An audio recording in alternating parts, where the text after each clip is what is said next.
обзорда Chang'an X5 Plus. YouTube'dan көп видеолар қарадым. Таппай қойдым Chang'an X5-дің обзорын, сосын өзім түсірейін деп шештім. Машинаны бірінші плюстарынан бастайық. Ең үлкен плюсы бұл машинаның ол внешкасы, яғни түрі жалпы. Вообще соска ғой негізі.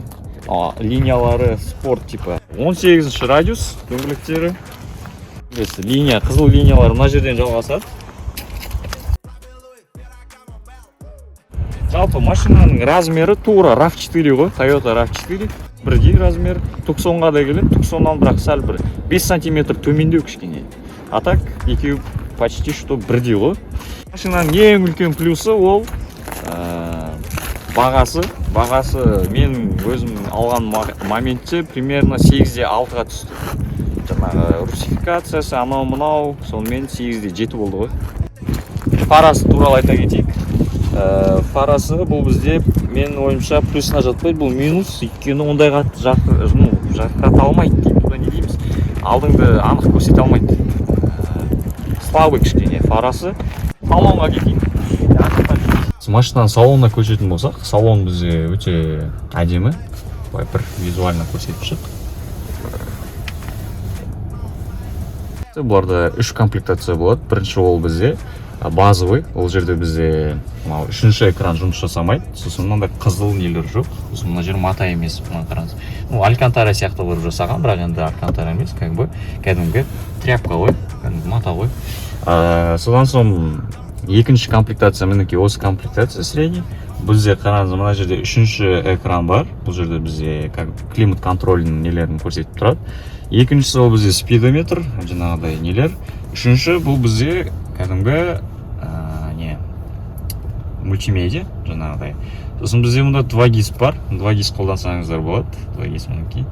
Бұл бізде русификация жасалғаны.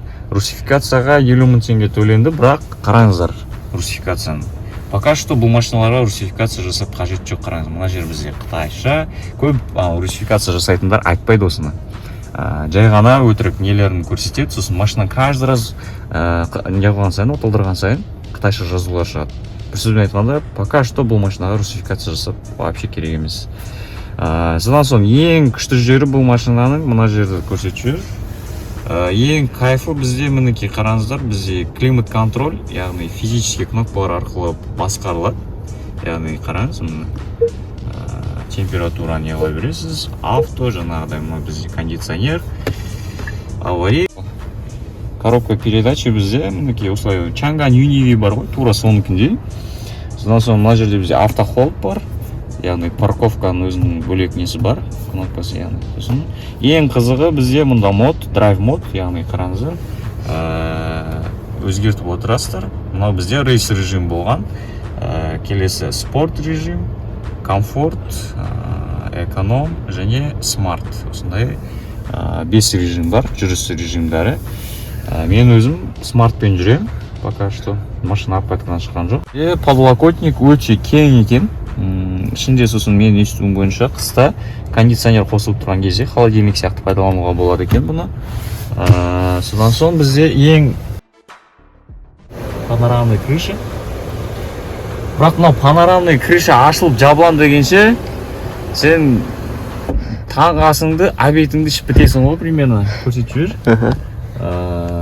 Мінекей, осы бізде панорамный крыша. Сонымен келесі енді машинаның арт жағын көрсетейік. Машинаның арт жағы өте кең. Енді менің өзімнің бойым 1.75, примерно сондай болады.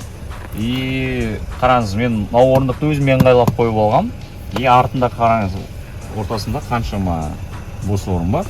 Яғни кең отырасың, ешқандай не жоқ, өзіме өте ыңғайлы.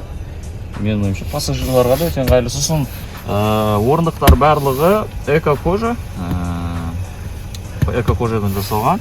Және де средний комплектацияның ең несі бізде арт жақта тоже жылытатын воздуховодтар бар. Воздуховод не ма, не дейді бұны? Қазақшасы жел шығарғыш деп қоямыз. Бір USB порт бар. Содан соң мына жерге заттарыңыз қоюға болады. Жалпы машинаның арт жағы осы, келесі багажникқа кеттік. Сонымен багажник, бізде багажник электронный емес, қолыңмен көтеріп ашасың. Қолмен көтеріп ашуға тура келеді. Кішкене көтерсең өзі ары қарай ашылып кетеді. Багажник ондай қатты кең емес, бірақ енді жалпы жететін мынау. Шыны керек, мен ойымша кез келген адамға жететін сияқты. Сосын бізде астында сосын қытайский машина ғой. Абайламасаң болмайды, обязательно мынандай огнетушитель алып жүріңдер. Жолда жанып кетсеңдер, Құдай сақтасын. Келесі бізде докатка, бізде полноразмерный кәдімгі докатка. Мен анда өзім артып қарамаппын бар ғой. Мынау не ғой? Штамп екен, мен ойлағам, нешеді? Жоқ, штамп екен. Сосын домкрат бар. Сосын аварийный немкі бар. Керектің бәрі бар, короче. Сөзбен айтқанда. Только мына жерде кнопка жоқ та. Баса саласын өзің жауып алады. Придется осылай мынадан ұстап. Мына істеген өзіне рахмет деймін бар ғой конкретно. Осының бәріне де шүкір. Ары қарай осылай жабасың. Осылай жабылады багажник. Мынаны бүйтсең ашылады. Физика ғой, физика. Түсіріп ба? Аха. Түсіріп. Мінекей, мына жер түсіріш. Мына жерін подкрыльниктер докансы істелмеген. Полностью. Көрдің бе? Мінекей. Алдыңғы жағында қараңыз. Подкрыльник докансы емес, желательно новый подкрыльник алу керек маған. Полностью жауып тұрады подкрыльник алу. Терезелерінде бізде не бар? Электро айтады. Привод бар, қарап тұр. Вот, терезесінде бар. Я, кіріп қалды. Келесі бардачокты көрсетіп жүрейік. Вот бардачок. Бардачок ондай қатты кең емес, но мен заттарым сияқты. Екі этаж, короче, бар. Мынаны бізде автосалоннан жасап берген, но бөлек. На самом деле машинаның өзінде жоқ подогрев сидений. Чисто от автосалона, короче, өздері жасаған. Бред басасын, көтеңін жылытады. Дейсің, өшеді, короче. Sony деп жазып болған, на самом деле Sony емес, по-моему. Бұның ішінде простой динамиктар болу керек. Мынау істейме өзім де білмеймін. Пока что, бірақ, по-моему, істейді. Өйткені дауысы жаман емес, короче. И аттарында тоже бар.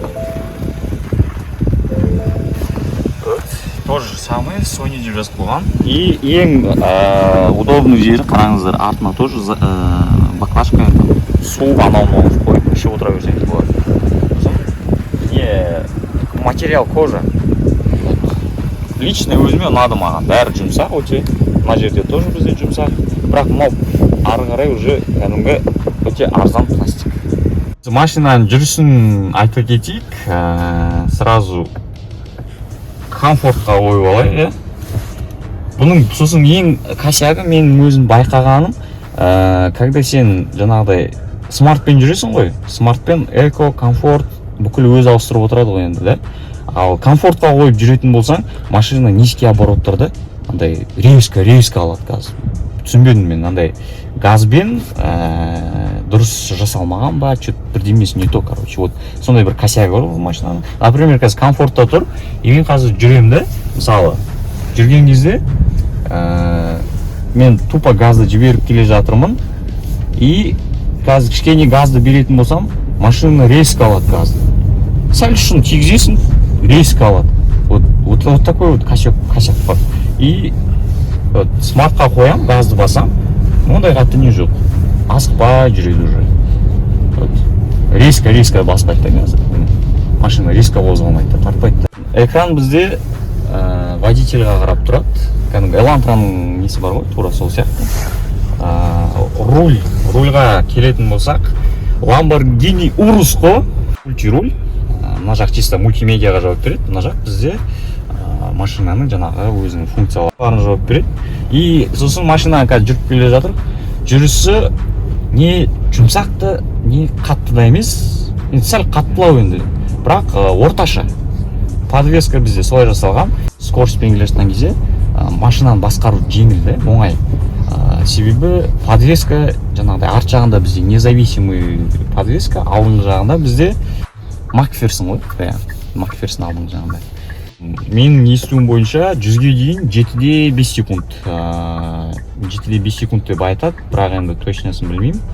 Мен обкаттан шыққан жоқ машина, поэтому әлі көрмедім 100-ге дейін айдап. бұйырса обкатынан шықсын машина, сол кезде көреміз иншалла. Жалпы жүрісі өзіме көңілімнен шықты. Жүрісі тартысы өте жақсы. Турбинаның дауысы прям кәдімгі естіледі екен. Сондықтан маған газды басасың ғой, кішкене бассаң турбинаның дауысы кәдімгі фу кеткізеді ғой. Машинаның несі туралы айта кетейік, шумоизоляциясы туралы. Шумоизоляция өте нашар, себебі Қытайдың машиналарының бәрін білесіздер, бәрі де сол бір косяк. Шумоизоляция өте слабый. Сосын тағы да айта кететін нәрсе, динамикасы, машинаның динамикасы өте жақсы.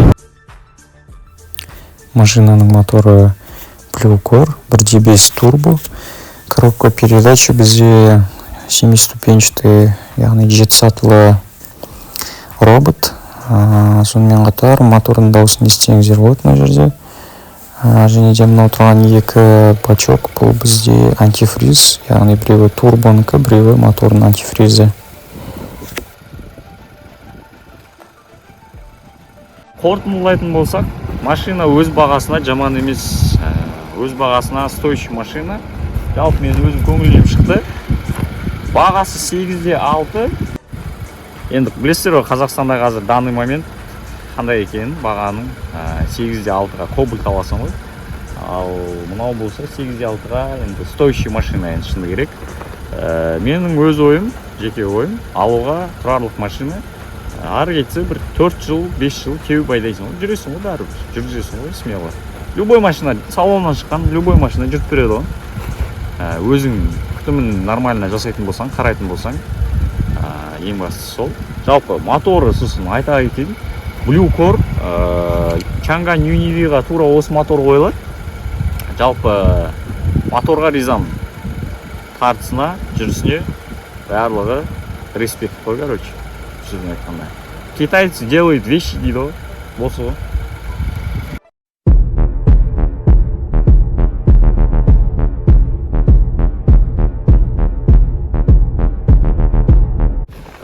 Бізде выхлоп мына жасалмаған.